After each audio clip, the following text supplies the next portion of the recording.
Call the Kitty Hawk Town Council order Monday, November the 5th, 2012, Kitty Hawk Town Hall at 6 p.m.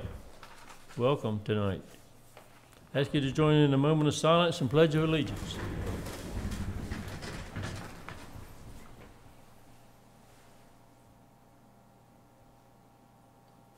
I pledge allegiance to the flag of the United States of America and to the republic for which it stands, one nation, under God, indivisible, with liberty and justice for all.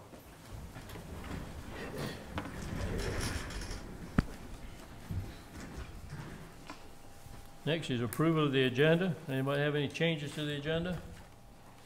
If not, a motion for approval. Motion to approve as promulgated. I'll second. All those in favor? Aye. Opposed? Okay. Next is fiscal year 2011-2012 audit report. Teresa, you got good report? Come up here. If you don't. Yeah, and if she doesn't. She doesn't? Yeah. I don't want to hear it. Well, you're lucky because it's all good. You're not lucky. It's not a matter of luck. It's a matter of good management. I'm here tonight to present the results of your June 30th, 2012 audit. The town has once again received an unqualified opinion on its financial statements and no negative findings related to the audit. And this is the best opinion that you can receive on your financial statements. The audit report that I think you all got in your packet on Friday is 51 pages long, so I'm not going to stay here with you all night and go through it page by page. However, I have a lot of opinions, so I'm going to go over a couple of things with you. Pages 1 and 2 are the audit opinion, and that's the report that states the unqualified opinion. Pages 50 and 51 in the back of the report, this is what we call the compliance report, and if there were any material weaknesses or significant deficiencies, those would be noted in that report. However, there are not any, so that's a clean report as well. Pages 3 through 9 is what we call the management discussion and analysis, which is a narrative summary of the different parts of the audit. Pages 10 through 12 are the government-wide financial statements. They are the basic governmental financial statements which have been adjusted to include all assets and debt of the town. I'm going to skip over those because those are not the ones that really tell us the bottom line numbers that we need in governmental accounting. If I could get you all to look on page 16, I want to go over the budget to actual for the general fund. Again, we're looking on page 16, which is Exhibit 5. If you'll look in the actual column, which is the third column over, expenses in the general fund exceeded revenues by $259,154. This was after a transfer to the Capital Reserve Fund of $157,592, which you can see down there towards the bottom. You plan to use $650,289 in fund balance, but because some revenues came in over budget and some expenses came in under budget, you only ended up using $259,154 of your assigned fund balance. So you came in significantly under what you had planned to use going into the year. If you'll look at the final budget, which is the second column, and the actual column, which is the third, your I want to look at that revenue number, which is $5,945,000. That is approximately $450,000 over the prior year. That is primarily because of money that you got for Hurricane Irene last year. You ended up with about $450,000 in FEMA reimbursements, accompanied by about another $150,000 in insurance reimbursements last year. Property tax revenues reflect a decrease of about $18,000 due to a reduction in the collection of prior year tax revenues, and that's just simply because the tax revenues in the prior years have pretty much been collected, and there's just not a whole lot hanging out there right now. The current year tax collection rate was 99.29%, which is an excellent tax collection rate in this economy. Shared revenues, including sales, occupancy, and land transfer taxes, stayed basically flat for the town last year as a result of tax increases in the prior year by neighboring towns.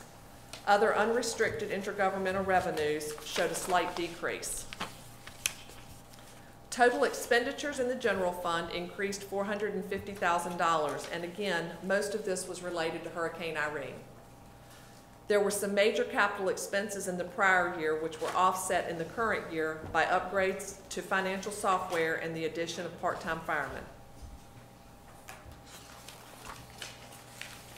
I want to get you to look on pages, excuse me, back to page 13 and 14.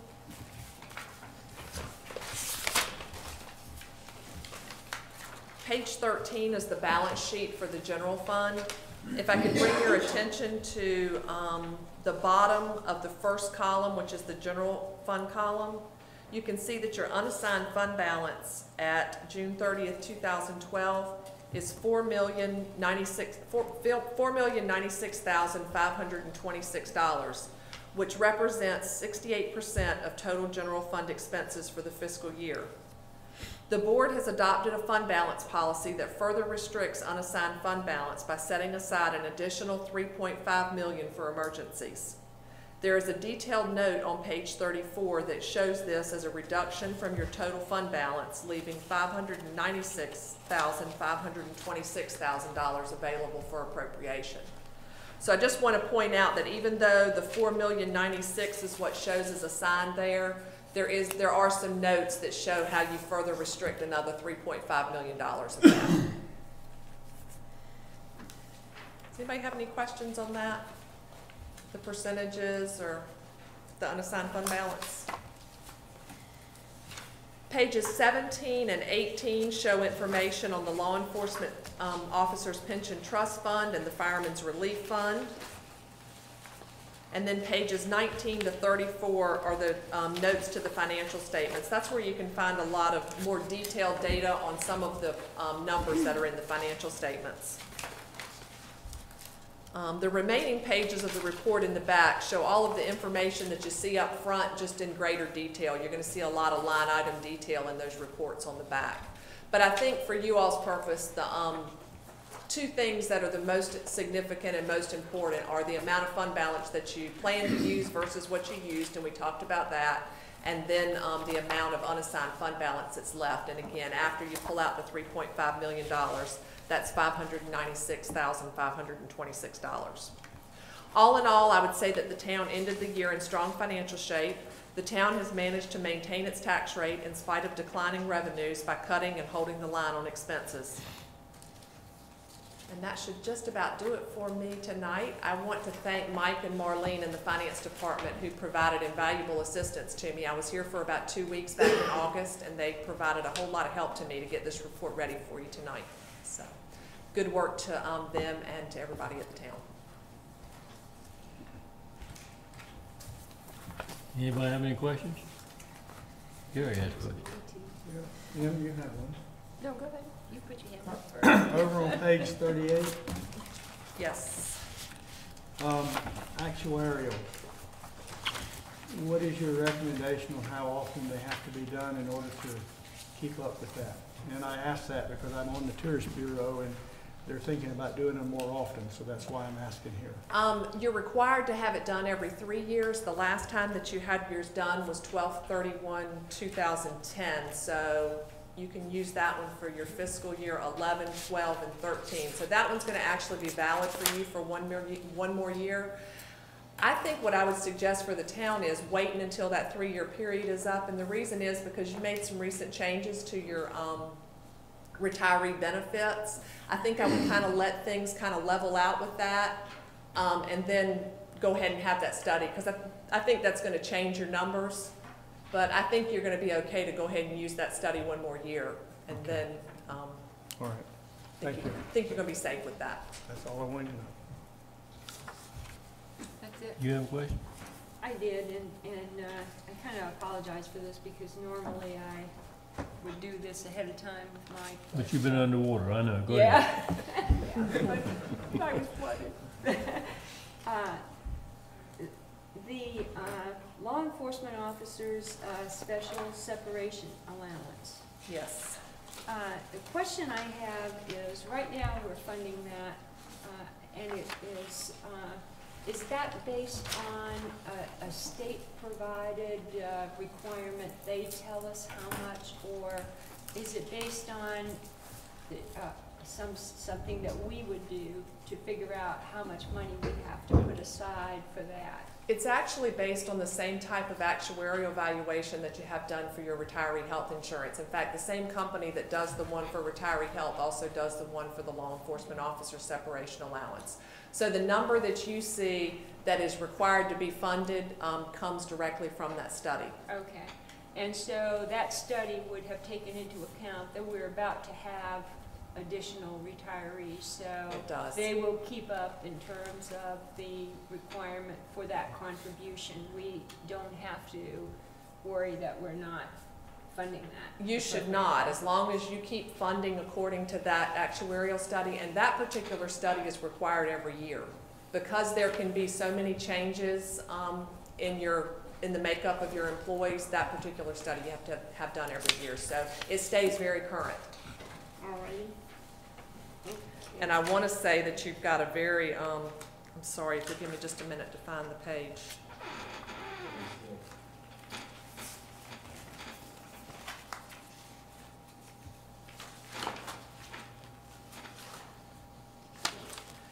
You're almost fully funded. I mean, your net pension obligation at the end of the fiscal year is $94,000. You know, there may have been a couple of years in the very beginning when the full amount was not funded, but in the scheme of things, $94,000 is not a huge amount. Okay. Again, the separation allowance, percentage contributed, and this is on page 36. Okay. I just didn't understand that. We have 81% 1 year and 56 percentage of the required contribution, or? On page 36. And then we're Your getting annual 100 required contribution for the June 30th, 2012 fiscal year was $39,143, and what you actually contributed was, I'm sorry, they're in two different places. Okay, so it was what we contributed was 140% Yes, of the because you actually required contribution. Were we trying to catch up, or? It just has to do with, the fact that you're a year behind. The study is done and it tells you what you're supposed to contribute for the coming year, but then you have a new study done and it may change, again, just because of the employee makeup. But what you actually contributed that year was $54,959, which was, again, 40% more than what you were required to contribute. So really the answer to all my little specific confusions here is we're doing what we are supposed to be doing. You are doing what you're supposed to be doing. All right. And the other thing was on page 37, and I guess this is just a comment for council, are we at the point where we have to start putting money aside every year for this? No. You just keep on pay as you go, and, because my goodness, these are some Well, huge first numbers. let Teresa do that, and then if necessary, There is no statutory requirement that you set the money aside. The only requirement is that you have the study done to determine what the liability is. And there are a lot of different theories on how this dollar amount is calculated. It's still relatively new to us. We're in our we just finished our third full year of it. There are still a lot of conversations among municipal finance officers as to, you know, the validity of it. I would say that it's something that hasn't totally settled itself out yet. I will tell you that it's not, you're not in a unique situation in that you haven't funded it. I would say that the majority of places have not funded it. They're just reporting it. can I add, and this is my understanding of it, one of the reasons why you would not yet do that is because as you go through employees, if you funded for all the employees you have and you have a turnover of employees, you may have a fund that you can't do anything with if those employees don't stay with you for a set amount of time. Am I correct on that? I think that is partially correct. You know, I don't think there's much risk of overfunding it when you look at the levels that are required to fund it. So in all likelihood, if you started putting some aside, you know, you probably wouldn't be putting the full amount aside anyway. Yeah, I don't think you're going to find yourself in a situation where you're overfunded. I mean, really, whatever you put into that fund can be used to pay retiree benefits, and it doesn't matter what particular employee it was set aside for. But that's the only thing it can be used But that for. is the only thing it can be used for. And that's the hesitance, if I understand it correctly. Well, I from think that's funding. part of the hesitancy. The other part is just budget constraints for people. Well, And a lot of obviously. local governments say, but we've been doing this on a pay-as-you-go basis for the last 30 years, and we haven't had a problem with it. You know, the thought is that with the baby boomer generation, we're going to start to have more retirees that are going to be eligible for this benefit, and that, you know, that we're going to start accruing it at a faster rate than we have in the past. Yeah, but who actually holds that money if you do set it aside? Actually, in North Carolina, you have to put that money aside with the state treasurer. Okay, so they then have control over it. Well, I don't know that they have control over it, but You don't know what's you going. can jump in and help me here. You don't know what happens. It's still an investment that is in your name, but you can only invest it with them. And limited funds, and you also have, when you fund it, the money is there, when you need it, you can request transfer out and dispose of it. There's management fees involved in this because it's third-party management, we don't have any control over that, and so whatever those fees are, if it's a brokerage firm that's handling it, it's supervised by the state treasury, just like our pension fund is. Right. It could be Fidelity or Prudential or somebody handling it. I think North Carolina Cash Management Trust. Fidelity is one that we would probably fall back on. It's not like the law enforcement officer separation allowance, which you're actually allowed to hold that money here locally. Right. Yeah. And that's the It's key. out, yeah, it's out of our That's the key. control, and Yes. we Yeah. couldn't get it back to use it for anything else. Right. Exactly. We have no control over it once it's gone, so, okay.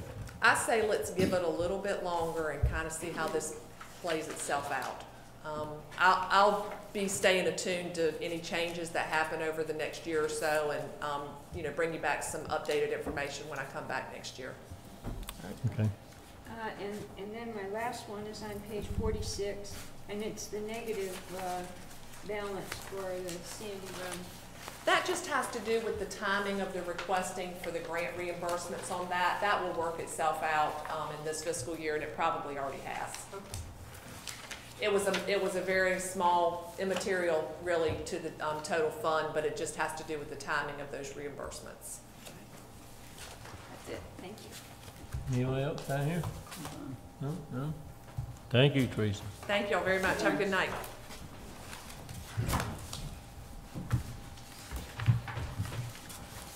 Next is presentation of 2012 Hazard Mitigation Plan Update.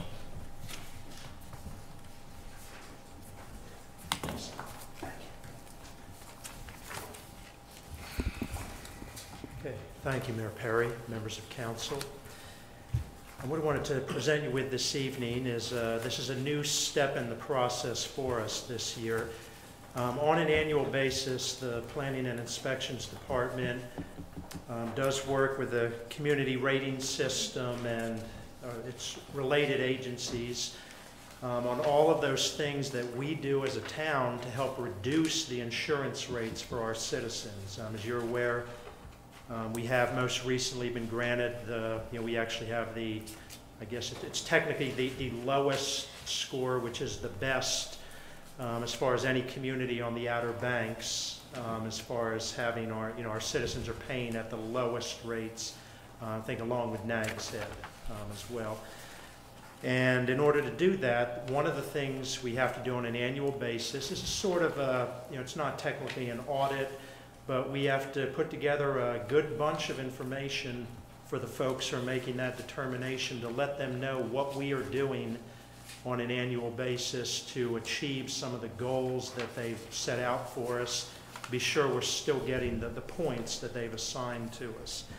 Part of that is we review our hazard mitigation plan, and we have to present them with information on the things that we have done to work toward, to get progress towards some of the goals and objectives in that plan.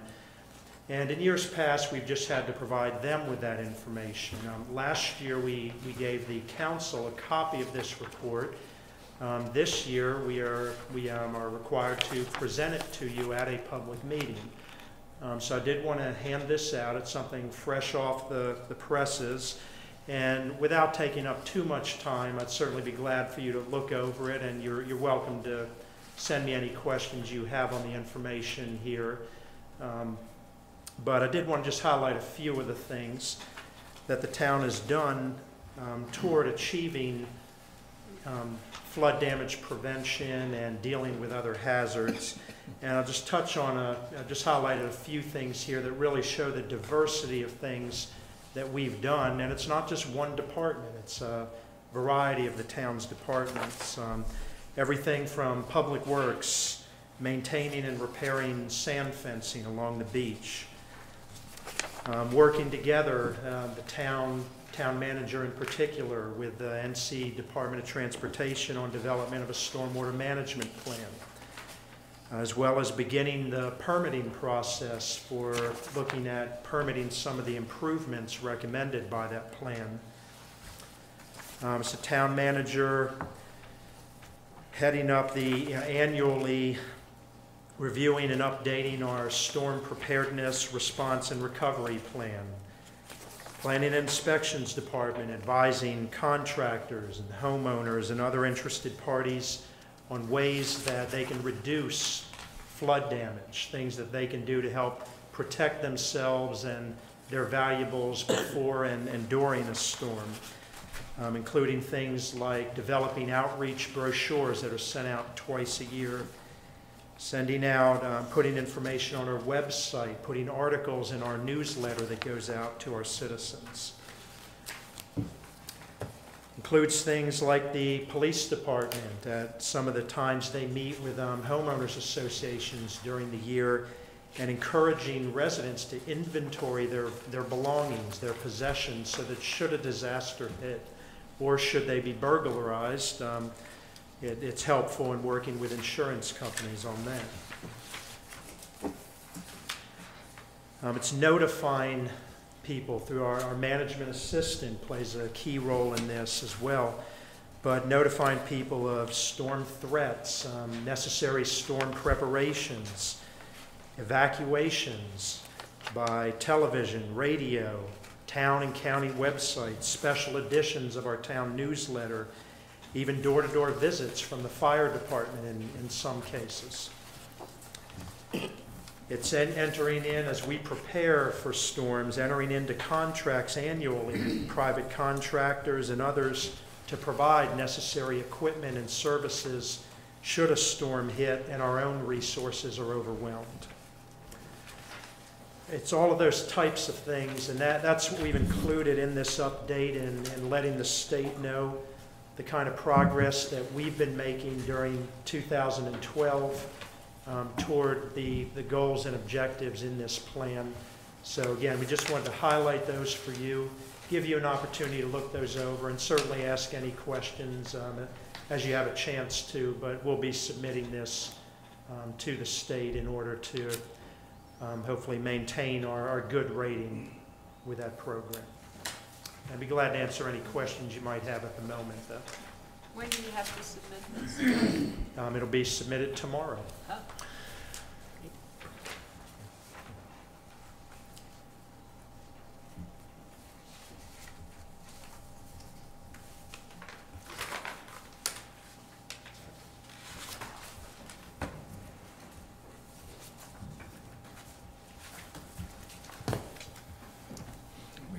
I guess we don't have to approve this. We don't have to approve it, right? No, sir, it's just for information for the council.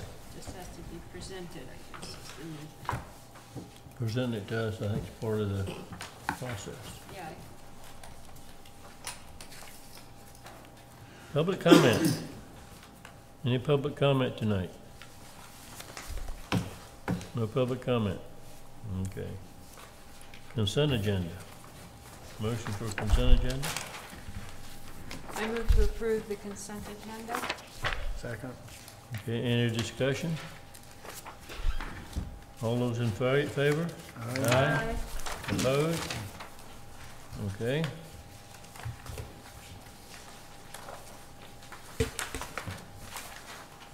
Items removed from consent agenda, we didn't have any of those.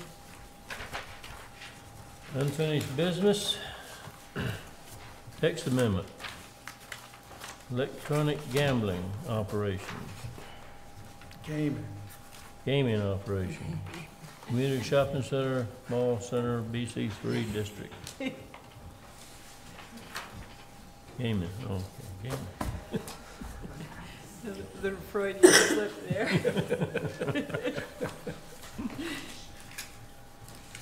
Okay. What do you want to do with this thing? I would like to have enter one item into the agenda. I have an email that I received, I think, I don't know exactly how to refer to this, but it's from Dave Owens with the Institute of Government to Steve Michael, and it's dated October 31st, 2012, Wednesday, and it's a response to my question at the last meeting about whether or not we could do background checks. And apparently, I guess from the way I understand it, and from reading this and talking to Starkey here, that we would, in order to do that check, it has to be done basically at the state level.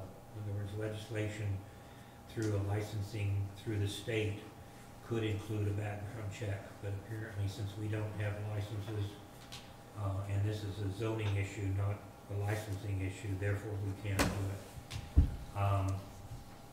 I personally feel very strongly that this kind of operation should be, because if you read his memo, he refers to other things in the state that are currently under state legislation licensing that includes school personnel, child care providers, healthcare professionals, auctioneers, bail bondsmen, locksmith, and sexually oriented businesses.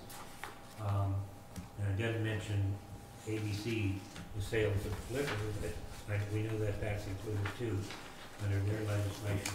And in my mind, I just can't see how you can possibly issue licenses to a gambling operation that doesn't also include a background check. So, but apparently at our level, we can't do it. But I would like to have this in our record, just as part of our record. Anything else? That's all I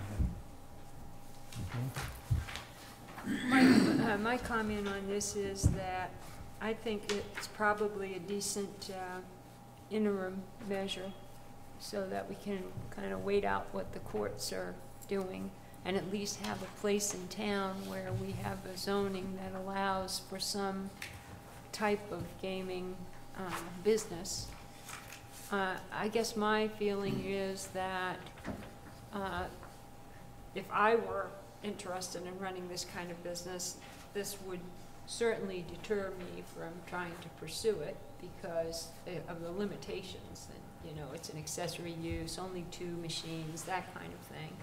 But from the standpoint of not knowing whether the courts are going to come up with a ban on them or how long it would take for someone to figure out another way around it if they do, it might be prudent on our part to not have a bunch of establishments starting up, and then we would be dealing with grandfathering and that kind of thing. So I feel like if the courts come and say this is a legal business, then we should address it at that point and say, now, if this is a legal business, why shouldn't someone be able to establish one and make money at it?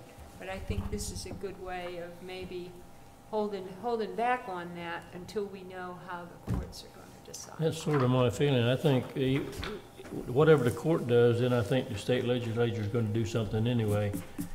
That's my feeling, and if we got what in place has been suggested to us, until we find out where the outcome of this whole thing is, we've probably done what we've been asked to do by the attorneys. So, I know you got something to. I do. Okay, go ahead. Irvin, you want to go first? It's up to you. Okay, pass those along. Pass that along. These are comments pertaining to gaming operations in Kitty Hawk. The subject of gaming, gambling, or other forms of wagering on a chance of winning money or some non-monetary thing is often an intensely personal point of view regarding good, bad, morally corrupt, or the right of individual choice. I have listened carefully to the reasons and sometimes passionate arguments put forth by other council members.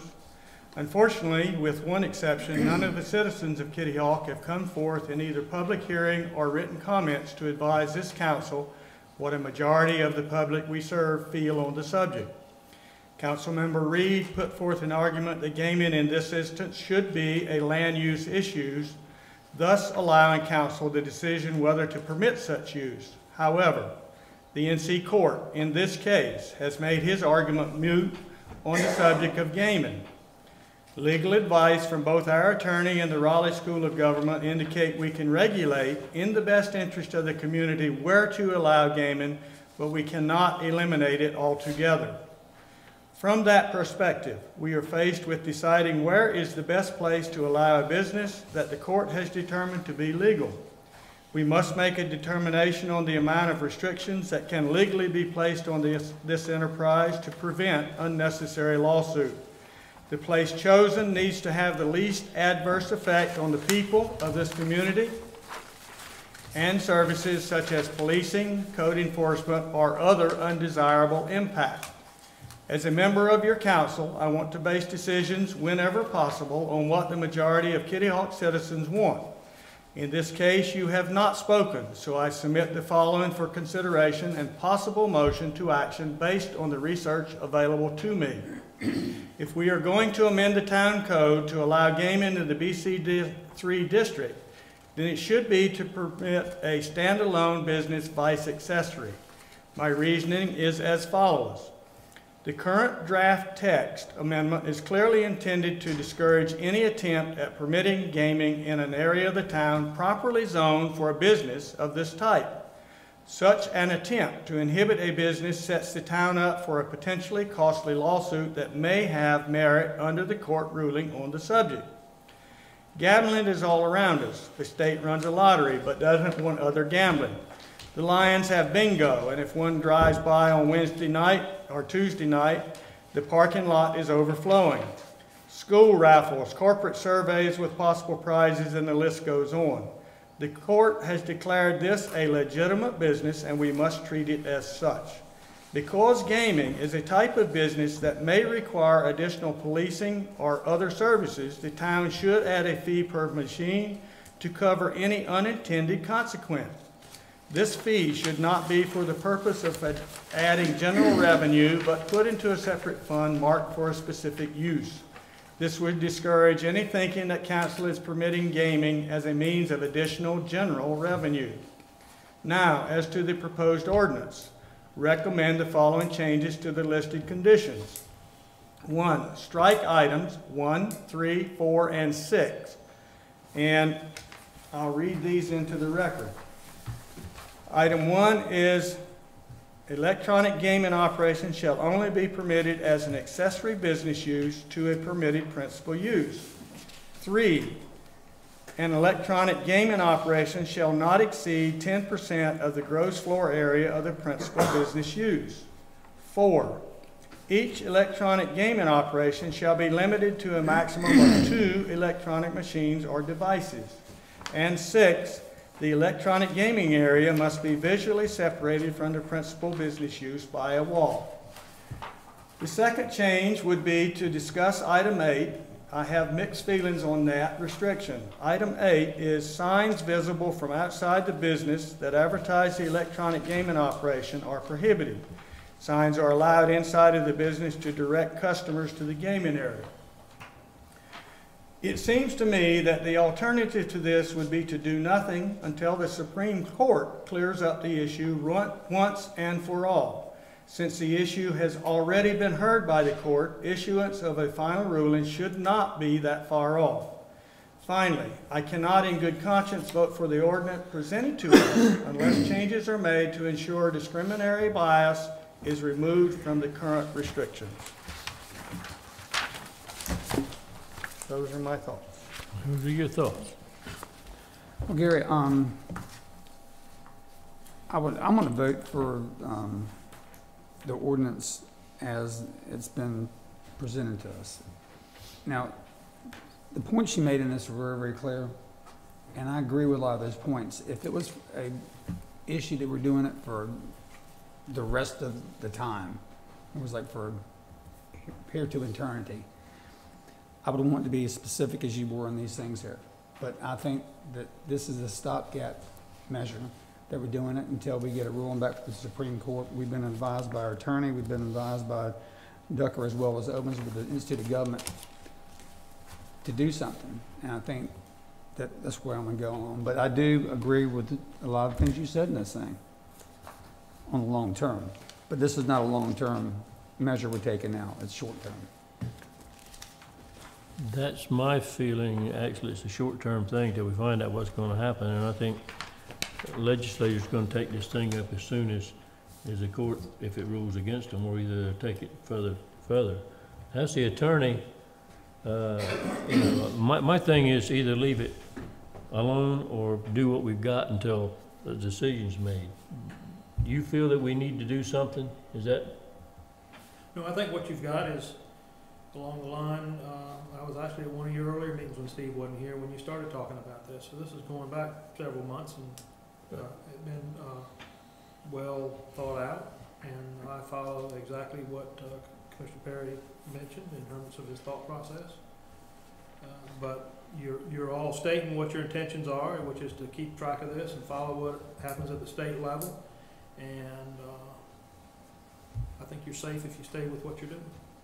And then you've also made note of it, though, and you've got Mr. Reed's comments that he's concerned about these other issues, which with the licensing issue and those kind of things. So when the state articulates what they're going to do at both the legislative level and the court level, then you can come back, or you can, either way it goes. If it goes where the options are wide or open, then you've got a good foundation in what Commissioner Perry just mentioned here to start with your discussion. So it's a council decision. But it's recommended that we pass something. Is that what we're? I think that's what we got to. That's where you started on this, when somebody came in and made a presentation, and it was discovered that we had the activity going on, and that's what's led to where we are. And it's been a carefully laid out step at a time analysis, and we're ready to pass this. And so you don't have to, but something was recommended, and that's it was thought at all the levels you've gone to study this that we ought to pass something. And came to what you got here. And the county and Nags Head and probably Kildare Hills is doing the same thing. Is that? Across the state, I think municipalities are doing what we're doing here. And that's what's recommended by the Institute of Government to go ahead and do something. Correct. That's my understanding. Okay.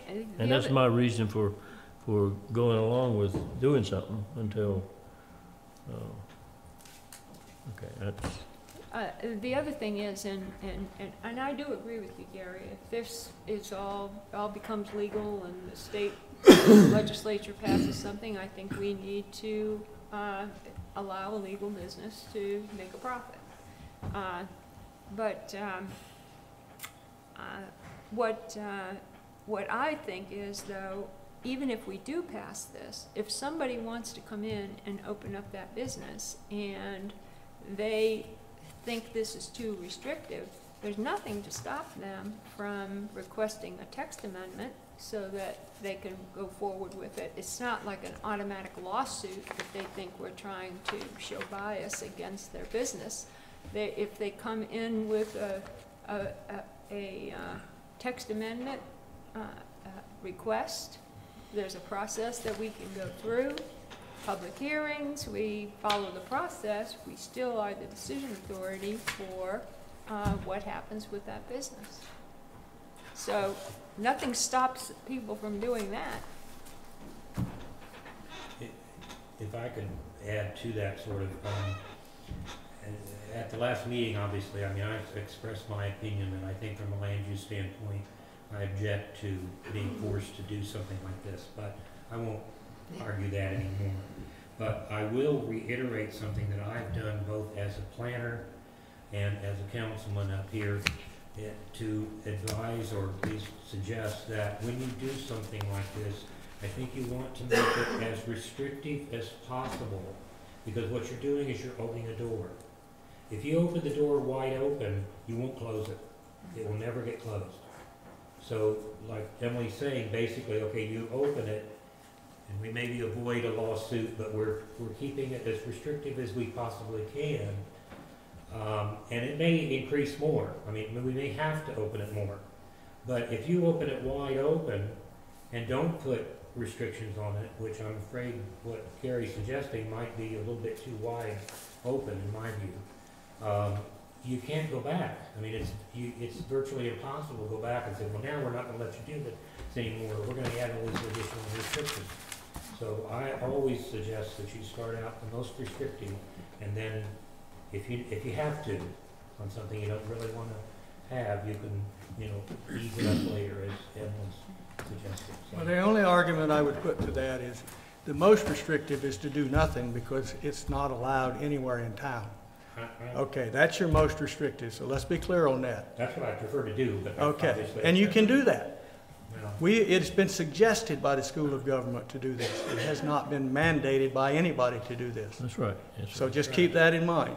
Now, y'all do what you want, and I see where the majority's going. I told you what I'm going to do, so vote on the thing. Yeah, I'd rather do nothing, but I feel like somewhere we need to have our foot in the door. I feel like we need to let people know that want to come in a place where we have chosen that you can do it, and not having to be asking about in the other area districts about doing something. We do have a place, and then if they want to come in and talk with us about further options, we can do that. So. Anybody else got anything they want to discuss, or anybody want to make a motion? Or?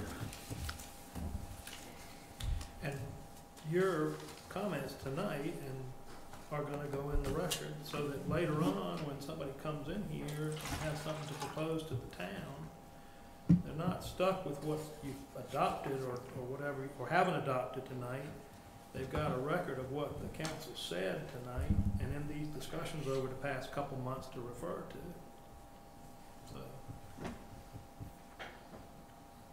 I just point that out, that that's there, and that's the way it's supposed to work. Hmm. So we're not stuck with what you've done. There was these opinions, dissenting, or whatever they are, concurrent opinions. Okay. Anybody have a motion?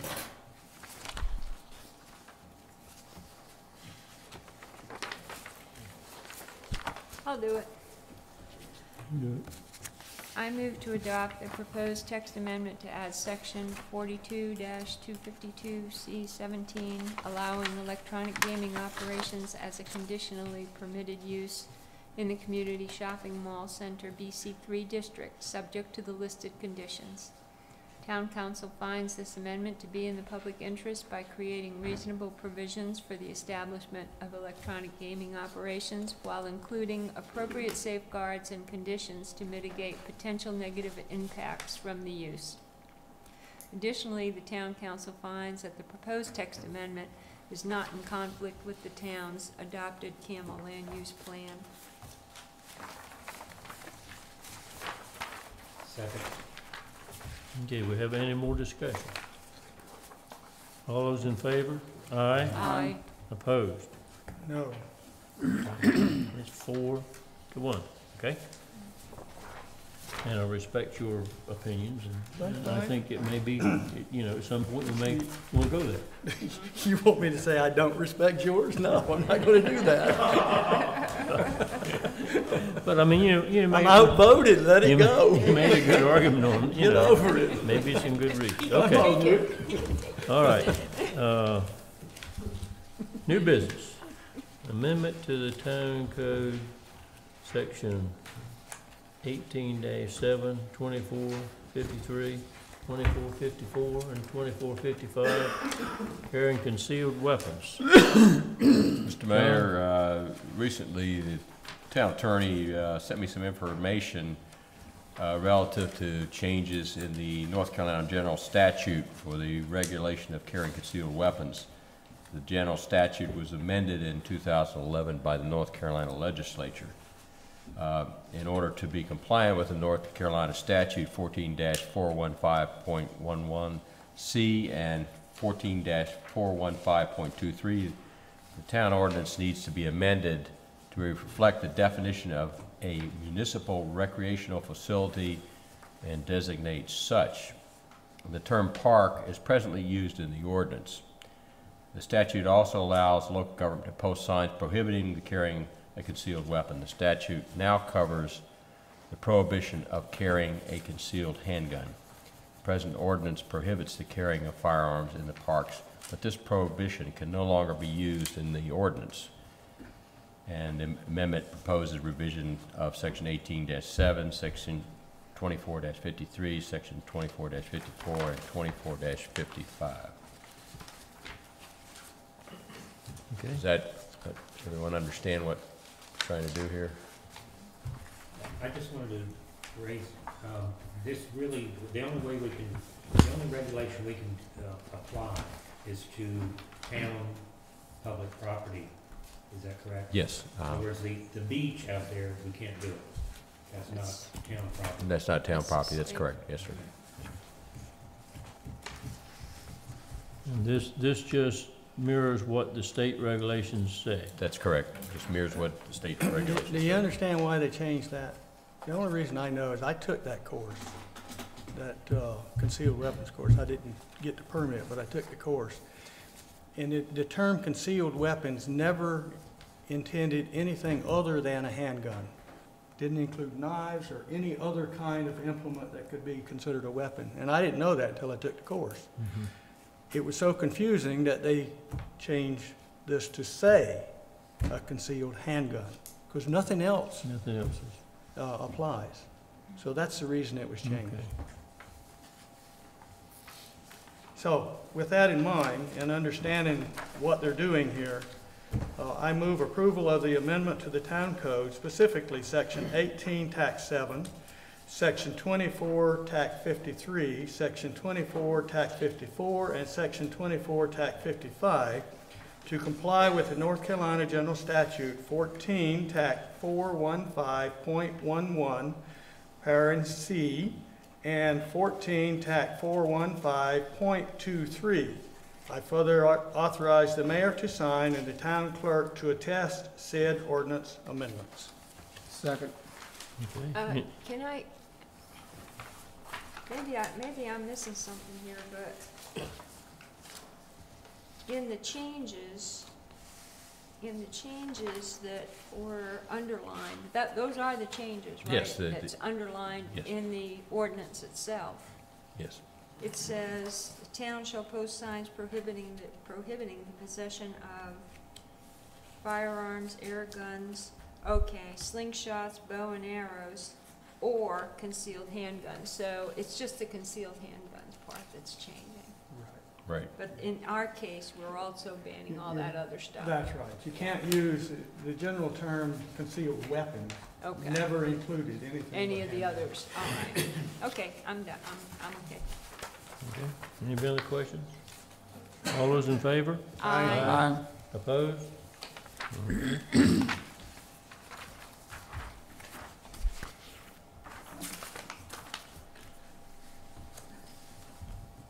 Okay, post-Hurricane Sandy, permit fees. John?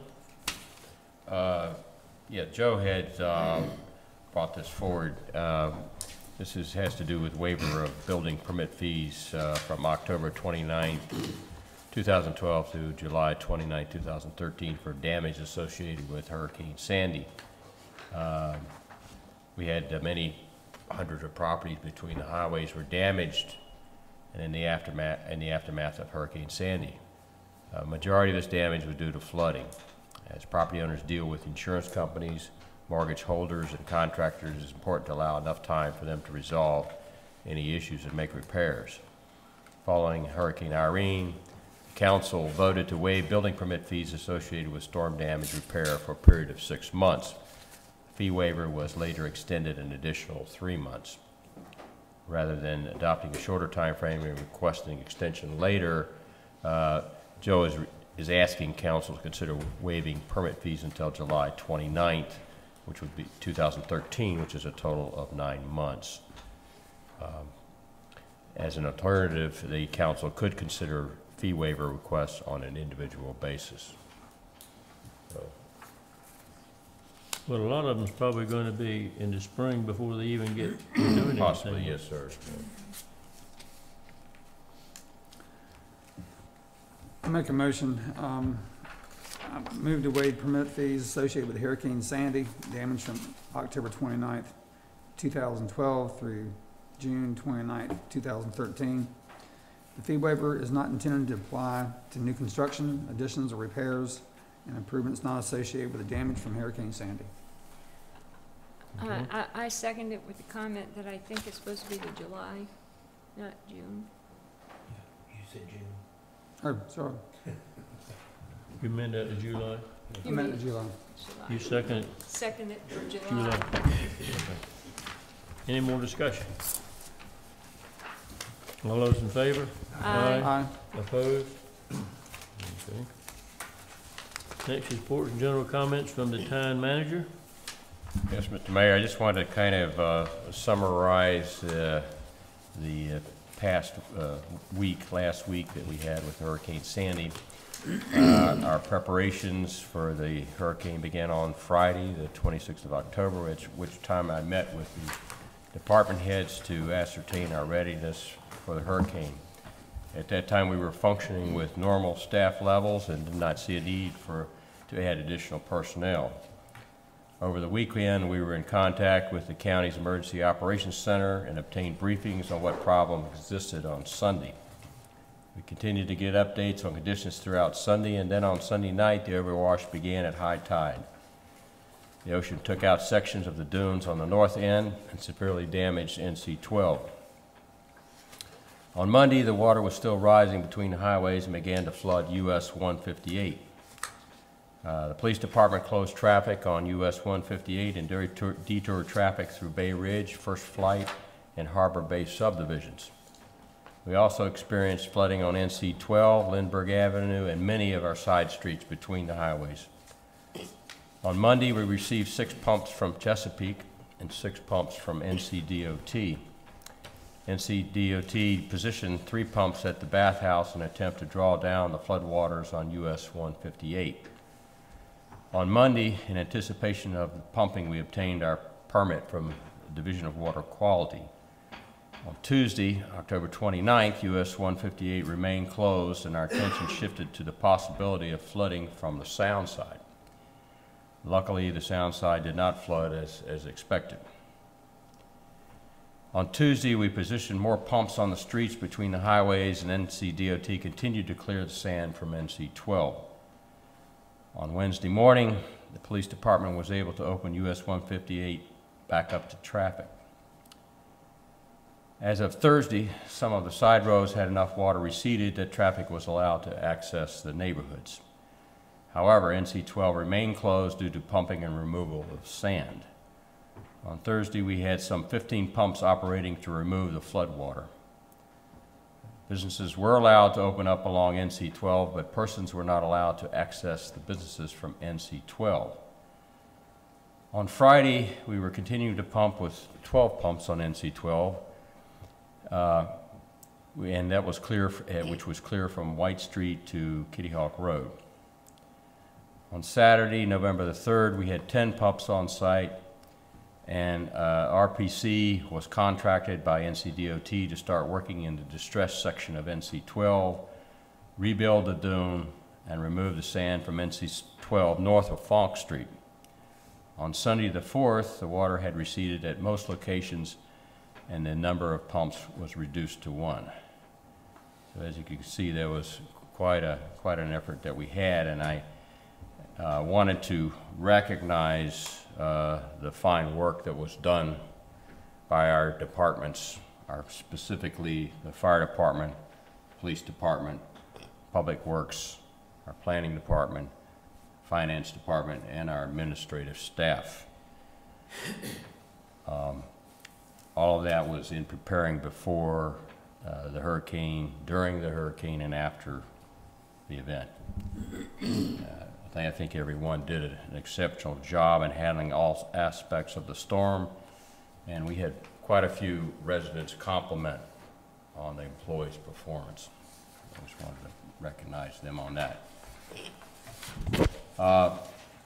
As far as the collection of debris, we will be meeting with Crowder Gulf, and we plan to start collection of debris put out by the residents on Monday, November the 12th. So we do give them a little bit of time to get the debris out. Another item I wanted to mention was our ability to utilize YouTube. I don't know if council members are familiar with that, to show our videos of the council meetings and other town-related videos. And that link has been made to our website to allow visitors to the website to link to YouTube and to be able to view videos. I guess I had mentioned to council, we will be in the future with the abilities that we have to videotape, getting out more videotapes on information pertaining to the town council meetings and other types of instruction that the town does give to the community. Another item I want to talk about is as a follow-up to our meeting that we had with the Division of Environment and Natural Resources in September. Mr. John DeLucia has sent a letter and preamble and justifications for policy modifications to see if we can obtain a modification of the present stormwater flooding relief discharge policy created in 2003. If we are successful, this will allow us to proceed to procure permits needed to construct stormwater improvements for the properties between the highways. Albemarle and Associates has taken water samples to provide further evidence to the Division of Water Quality that we need to begin pumping as soon after a storm event as it is possible. So we are continuing to pursue that, and hopefully we'll get some results from the state in that regard.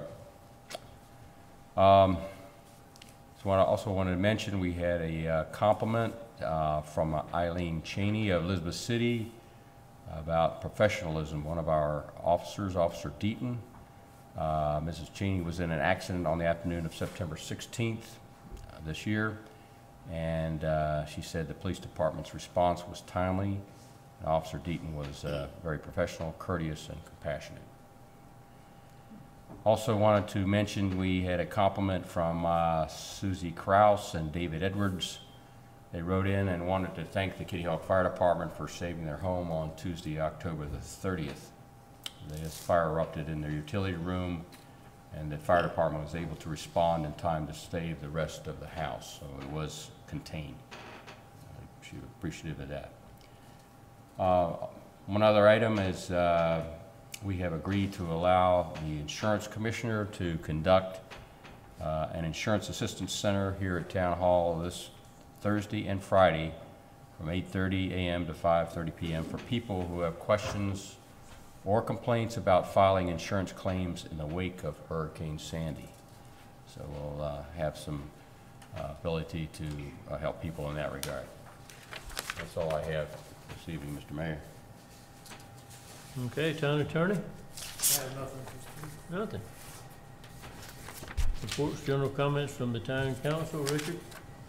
I just wanted to express my thanks to the staff. During the storm, I've heard nothing but good comments, and I know they did a great job. Everybody, I mean, all departments. And it's been, I think, I'm watching what's been going on in other parts of the country. In the Northeast, I think we do a fantastic job, and we've had a lot of practice, unfortunately. I have a question on this YouTube thing. The only thing I've ever seen in YouTube are silly little videos. And I guess my question is there a governmental section, or is there something, is there a category in particular? Because to me, it seems like if we have our meetings on the webpage and we have them, you know, on the TV, you know, that's the legitimate place to put them. I would hate to see council meetings run up here next to these silly YouTube videos. They are somewhat categorized if you're familiar with YouTube and how it operates. If you go in to a particular section, like you type in town of Kitty Hawk, then you'll have a lot of videos that come up that pertain to like the council meetings and our announcements and things like that, different programs that we have. Okay. And it's not the silly videos that you're talking about. It's all in one, grouped in a category type thing, and people can access. We have, I think some of the real estate people have done videos and posted them on YouTube about Kitty Hawk and that type of thing. So they are pretty good information. The county does We it. may The fit into county's that done it. category. We may fit into that category. Well, I hope not. Yeah. The county's done one on the property revaluation, I believe. YouTube is just it's just kind of the mechanism to do a film, okay? So, yeah, you're right, most of it is just people I mean, I see being lots of silly, kitty but- cat things before me. Yeah. And And when, I hate to So you're on it a lot. yeah, Okay. Bobby Outen, unfortunately, is when they show that, have you seen that property valuation thing? His, the expression on his face is what is captured when you look at what the, when you go to click on the link, and his eyes were kind of closed, and he was not looking like his normal handsome self. I think somebody may have told him, because I saw it recently. It looked like it had changed. Okay, So you that's have all to I be careful of that kind of thing. Irvin? I'd just like to also thank the town and the employees for doing what they did during the storm, and did an outstanding job. I got calls from people for 4 days complimenting what the staff did. So it makes you really feel good, and I know it made you guys feel good to be able to help as many people as you did, and get things done as timely as it happened. It was, to me, I know when you're out there working as hard as y'all did, it seemed like that it was never going to end, but from a person sitting back and have gone through Isabel, and to see how well things worked, it was a compliment to your the job you guys did. Excellent. The other thing, we have a marathon this weekend, and we've got 8,000 to 10,000 people here, and we're very excited about it. We encourage all the people out there in TV land and all the town's residents and so forth, and to get out there and encourage the runners on. Hopefully we can do a little bit of positive economic impact for the town of Kitty Hawk and the other municipalities down here. So we appreciate it. And once again, thank you for, once again, Public Works and the Police Department, Fire Department, everybody that you're going to be out there working again. So we appreciate all that. That's it. Emily? Well, I have a lot of personal thanks to Willie getting those pups out there, and and the police. It's just so comforting to see the cars out there, and especially when they're heading towards the edge of the next big deep puddle, and they know there's going to get a pump there in a few minutes. And the fire department came around, and they were handing out Red Cross packages, which was pretty nice, and they were just you know, it was kind of uplifting. They were, you could tell they were happy doing what they were doing. We were all happy to see them. And they even opened up that big container for me because I have a lot of trouble opening those. And I think they were doing lots of nice things for a lot of people. And I've had nothing but all of my neighbors talking about how well the town has responded in this thing, and we really truly do appreciate it. I do have one question that has been asked of me now for, I guess, by 4 or 5 people, and it has to do with the sand that's being taken from NC-12 going down to the distressed area, and the question that I keep getting is, are they going to take it all, or are they going to leave none for us, you know, for the dune that was lost in the northern part of town? And my answer has always been the same, which is this is the state's business and it's the state's road, and they're going to do what they have to do. And of course, everyone is aware of how bad the situation is in that stretch of road down south. But if there is any knowledge of what the plan is, or if there is a plan for restoring the dune in other parts of town, if it becomes known, it would be a good thing to get out there, because there are lots of questions about that. Okay. Let me see if I can get that tied down, but I don't think as far as what has been there, what was there before, I'm sure they won't be taking any of that sand, or any of the dunes that are there now, or that were there before. I don't think they'll be taking any of that sand, but any of the sand that was washed onto the roadway, they may want to use that to restore the dunes that were breached.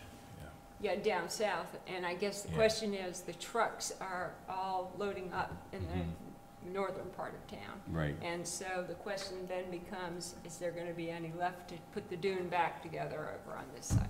Right. On this side. So. The trouble is, Emily, there's no way to get over to get a dune behind the houses. Yeah, and all the people understand this, but they see all these flat spots, and they're worried, and I can understand that. I think next summer we can all pray that there is no tropical storm or hurricane or anything of that nature, because the dune has been flattened just about through the entire town. But again, thank you to the town staff. It's just their performance has been absolutely wonderful. Yeah. Well, what can I add to all of this, except I attended, I think, the first meeting after the storm, when all the department heads got together, and it was done very professionally. The people were prepared in the first meeting. We had a plan. The plan was revised after Irene and made even better. Departments performed the way they should have done it. Everything I heard said that it was under control. The fire department was doing their thing. Police were maintaining security and things of that nature. I think we have to add another category to looting, and that would be scavengers. I think that caused them a lot of headaches trying to keep up with people, because junk is worth so much now. People are trying to scavenge anything they can. So I think that created more problems maybe than the potential looting did. But all the departments did what they needed to do. The administrative section of the town just steps up, and people are pleasant to them. And all I've ever heard so far, with the exception of a few blogs, and those blogs don't count, were good things. They were kind things. People appreciate the kindness that showed them. I think that is as important as anything else you can do. Just be nice. Be nice. Yeah. Yes, and they were nice. So thank you. And if I had to add anything, I don't know what it would be either, but I'm amazed. I think it's as much or more water than we've ever had before. I'm pretty sure it is as much. And I could see 3 weeks before we got rid of this water. It's been amazing how quick it's been taken away. I'm really amazed how it's worked. I did attend the next meeting, and it was very professionally done. Everybody knew what was going on. All the department heads had everything under control, and there was really no problem. I was impressed with that too. That was good, John.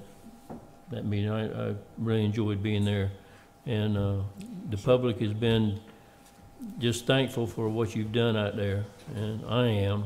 We all are, and I don't know what else to tell you. That you've done a good job. I know you're getting tired, and hopefully the worst of it's over with. I want to tell you to go rest or be prepared for the next one. Wednesday.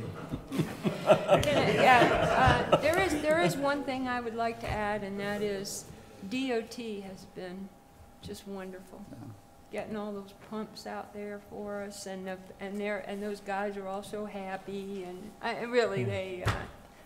think that the town can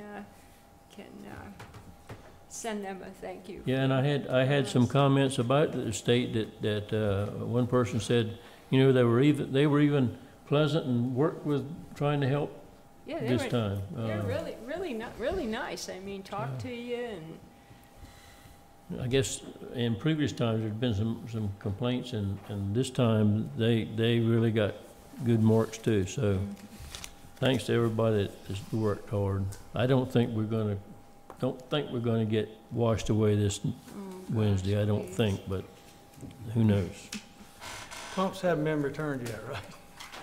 No, we'll just put it all together and stacking it up. Just in case. Good idea. Just in case. Okay, that it? Think so. Yeah. Public comment? Any public comment? No public comment. Motion to adjourn. So moved. Second. All those in favor? Aye. Opposed? Thank you, Starkey. Thank you. Did a good job.